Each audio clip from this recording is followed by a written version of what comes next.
నా కోసం తన్నులు తిన్నావే, పోనీలే కట్టుకుందాం అని సొత్తే ఓరక పోసు కొడుతున్నావు. ఏయ్, మాట్లాడకుండా మీ అయ్య నుండి పెళ్లి చేసుకో. నీ పద్ధతి నాకు నచ్చలే.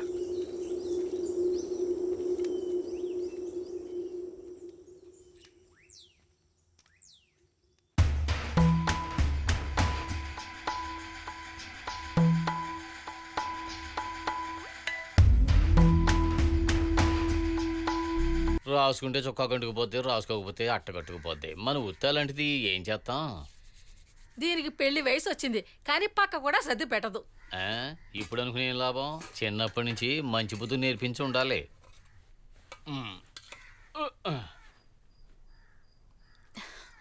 ఏయ్ మెర్లి, ఏంటే రోజు 2 డబ్బాలు అన్నం పట్టుకెళ్తున్నావు?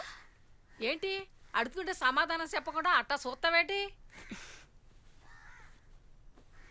నువ్వు రాయ్.